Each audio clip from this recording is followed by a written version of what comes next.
My favorite part actually is the opening line. One more card and it's 22. That part just is in your face to me, you know? It brings the drama. Like that first phrase just kind of grabs you because you want to know what he's talking about. We realize this is a blackjack reference, but with Prince, we always know that it's more to it than that. Think about what was going on in that time with the Gulf War. It speaks to that. That's what it's about. And this song is a story. He just had a way of being able to sing things no one else could. So the chorus is, money don't matter tonight. It sure didn't matter yesterday. Just when you think you've got more than enough is when it all up and flies away. When he says, just when you think you have more than enough, then it all up and flies away. He's saying like, money is fleeting. You can't take it with you. Make sure your soul is all right. That's something that pertained from the beginning of time and will always pertain. That's why he put it down for all eternity. He definitely was trying to bring it home and drill that point at the end of that song to make sure that you left the message embedded in here. This would be the version of Prince singing the blues. This is his statement piece, yet the song is the most subdued sonically. You don't find this syncopation like, I'm not your love, I'm not your friend. Even if you hear how that guitar is kind of wailing, it's very complex because of the way that he balanced lyric, melody, and music. That's where the complexity comes in. A lot of people don't know how to balance, and then just in general, they're doing too much in the end. And then it just sounds like a big old mess. And it's forgettable. I feel like his other songs are more for the entertainment factor. But this is a song that you're not going to applaud and yell after. You're gonna go, yes. And that's not Prince. You know, Prince is that, ooh, let's go wild, let's go crazy. His background vocals is something reiterating the point you're trying to get across. So when he's like, money don't matter tonight, and he puts his signature Prince falsetto, no, it don't matter. In the background, it's like the equivalent of you going to tell somebody off, and then your girls are over there like, yeah, tell them. You know, and all the voices sitting right in the middle as if like a band was right in front of you performing. Like I can imagine them in my living room doing a practice session playing that song. It just gives you that unplugged kind of vibe, yet still polished at the same time. That's hard to pull off. Start with looking at those lyrics, like read it along while you're listening to the song, and you're gonna be like, damn. One thing that I noticed, really digging deeper, probably the 100th time into this song again, I realized that first verse, Prince is talking about an individual man. In the second verse, he's talking about a group of people. To the third verse, when talking about war, which is more of a global thing. And then listen to how the sporadicness and the ins and outs of the background vocals. It's not always 4-part harmony. It's not always 3 parts. Sometimes it's on the octave, 2 parts. Sometimes it's unison. It's just, I would say as far as that goes, the only other person I can credit doing that most geniusly is Jazzy B. But we're jumping ahead with the videos. We'll do Soul to Soul. I challenge you to find any other song that is not just a circus piece, as I call some more modern music, that uses those type of words and delivers them that flawlessly. Nobody's done it, nobody's doing it. Doesn't mean that it's better, it means it's different and it's unique.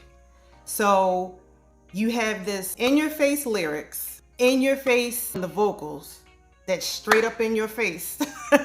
Like, you know, something like how Elvis would have used or something. And you know, some people may say that I'm thinking too much into it, but this is Prince. And the more you listen to it, the more you realize it's a message behind a message. This just shows you the genius of Prince. The way that it was recorded, there's so many different changes and nuances in this song. Think it's simple.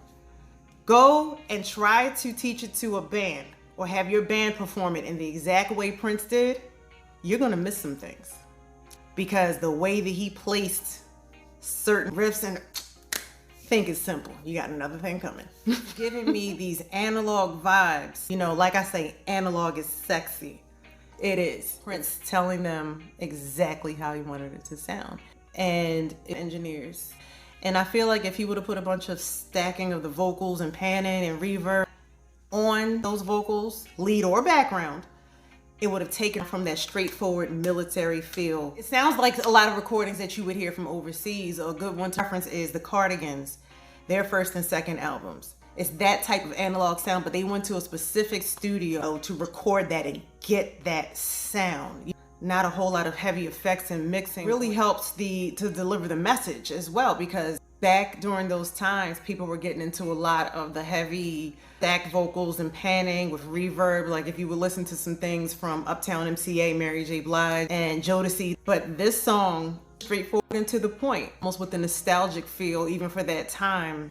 And I like to think that Prince did that deliberately because the message of the lyrics is so deep that you don't want anything to distract from that. Because the song was reflecting what was going on at the time with the Gulf War. And it just ties it all together.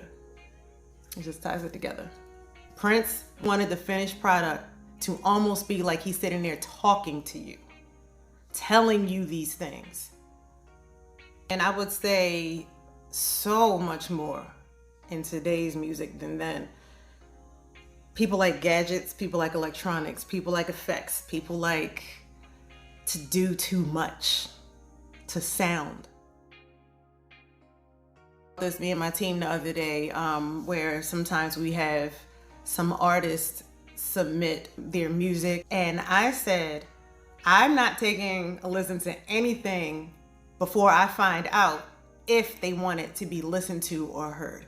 Someone who wants their music listened to is open to feedback, open to suggestions, open to collaboration if necessary, open to scrapping the whole damn thing if it needs to be.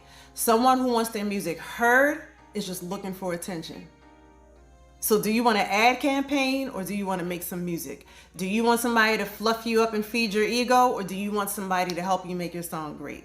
There is a difference in listening to a piece of music and just hearing it. That's why back in the day, Money Don't Matter Tonight, it wasn't the most well-known song because people were so into hearing music back then, because we used to dance. I don't know, y'all know, we used to dance till we sweat. Like if that music video came on, we was like pausing the VHS trying to get those last moves down. This was the complete opposite of everything that was popular at that time. And it was actually a time of war. It was a time of a whole just bunch of stuff. So people wanted to stop and have fun. But in those times, there has to be that song with the message to those stick it to the man songs, as I call them. And this was definitely one of them. Matter of fact, there was another song that I also absolutely loved. It was called Voices That Care, that spoke to the same situation with the Gulf War. Lots of big celebrities, well written, beautiful. This just shows you how two songs could be about the same topic, but be so different in concept and delivery. That's why music is something for everybody. You just have to realize how to get in where you fit in and do what works. Some awesome series that have been coming out lately with all this behind the scenes stuff with Prince and Purple Rain. It's awesome. Check it out. Hopefully we'll be able to share a link in the description. It's like he was in his own time. And we could just never catch up because he was so far beyond. And in my opinion, he's the only artist that you could say that about to this day. So stop writing all that BS about Prince versus Michael Jackson. There is no versus. If you have to put him up against someone, it would be Prince. He was his own competition. Other than maybe Rick James, but that's a whole different thing. You know, I cannot make a video without talking about Rick James. When you're in competition with no one but yourself,